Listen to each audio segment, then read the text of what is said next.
জানেন আজকে আমাদের ঢাকা মহানগর উত্তরের পক্ষ থেকে মেরুল বাড্ডা একটি প্রোগ্রাম ছিল, কিন্তু গতকালকে মধ্যরাতে সেই প্রোগ্রাম স্থগিত করা হয়েছে।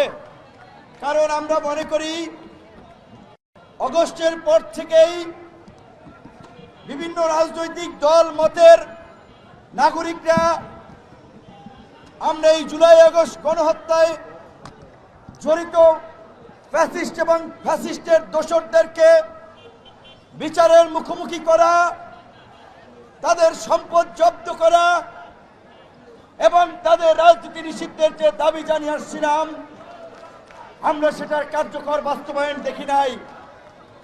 এমনকি সবচেয়ে আশ্চর্যজনক, এই লড়াকু বীর জনতা যারা জুলাই আহত হয়েছে এখনো তাদের অনেকে সুচিকিৎসা পায় নাই, চিকিৎসার জন্য প্রেস ক্লাবে দাঁড়ায়, মুক্তিযুদ্ধ মন্ত্রণালয়ে দাঁড়ায়। এই যে আমাদের উত্তরাতে আহত ছাত্র নেতা যার শরীরে এখন অনেকগুলো এই স্প্লিন্টার বয়ে বেড়াচ্ছে, তার চিকিৎসার জন্য স্বাস্থ্য মন্ত্রণালয়ের স্বাস্থ্য সচিবের কাছে আমি 2 বার গিয়েছি, ওই আশ্বাসের বাণী শুনেছি। এখন পর্যন্ত তাদেরকে বিদেশ পাঠানোর কোনো সিদ্ধান্ত নেয় নাই। স্বাস্থ্য মন্ত্রণালয় বলে আমরা মুক্তিযোদ্ধা মন্ত্রণালয়ে পাঠিয়েছি, মুক্তিযুদ্ধ মন্ত্রণালয় বলে আবার রিইনভেস্টিগেশন হবে। কিন্তু আজকে এই ছেলেগুলা কি অপরাধ করেছিল? ডক্টর মোহাম্মদ ইউনূস সহ আজকে যারা উপদেষ্টার চেয়ারে বসে আছেন, আপনাদের বিবেক আপনাদেরকে নাড়া দেয় না? আপনারা ক্ষমতার চেয়ারে বসে আপনাদের চোখেও কালো চশমা আমরা দেখতে পাচ্ছি। যেই বৈষম্যের বিরুদ্ধে আমরা আন্দোলন করেছিলাম, আপনারা ক্ষমতার চেয়ারে বসে ওই কালো চশমা পরে আপনারা নতুন বৈষম্য তৈরি করছেন।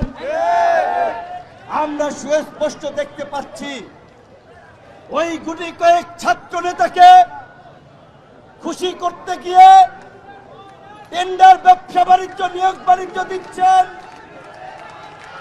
আর এইদিকে আমার আহত ভাই বোনেরা চিকিৎসার জন্য কাতরাচ্ছে।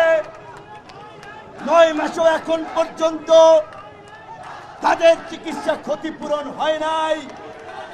কিন্তু অনেক উপদেষ্টাই শত কোটি টাকার মালিক হয়েছেন, উপদেষ্টার পদ ছেড়ে দল গঠন করেছেন। কিন্তু এই অভ্যুত্থানের আহতরা এখনো ভিখারির মতো এইখানে ওইখানে এর পেছনে ওর পেছনে ঘুরে চিকিৎসার জন্য। এইটাই জুলাই গণ অভ্যুত্থানের সাথে বেইমানি, এইটাই জুলাইয়ের সাথে প্রতারণা।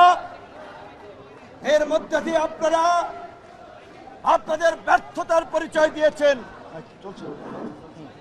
আমরা মনে করি বর্তমানে এই উপদেষ্টা পরিষদ দিয়ে এই গণহত্যার বিচার, রাষ্ট্র সংস্কার, আওয়ামী লীগকে নিষিদ্ধ কিংবা অবাধ সুষ্ঠু নির্বাচন, জনগণের ভোটাধিকার ফিরিয়ে দেওয়া সম্ভব নয়।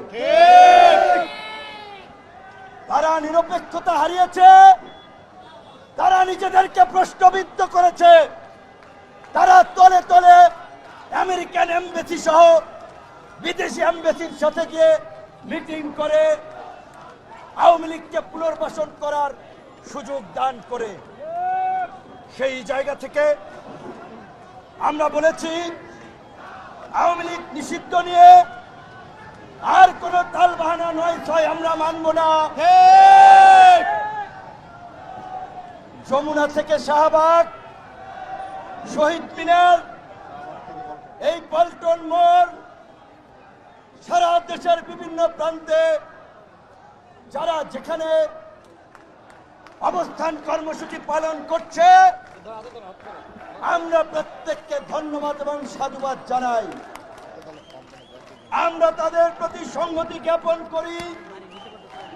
ডক্টর ডক্টর মোহাম্মদ ইউনূসের প্রতি আমরা পরিষ্কার আহ্বান জানিয়ে বলতে চাই, অনতি বিলম্বে উপদেষ্টা পরিষদের মিটিং ডাকুন, জাতীয় সংলাপ ডাকুন। বিচার সম্পন্ন না হওয়া পর্যন্ত নির্বাহী আদেশের মাধ্যমে আওয়ামী লীগের কর্মকাণ্ডে নিষেধাজ্ঞা প্রদান করুন এবং ব্যান হবে আওয়ামী লীগ ব্যান হবে, ব্যান হবে আওয়ামী লীগ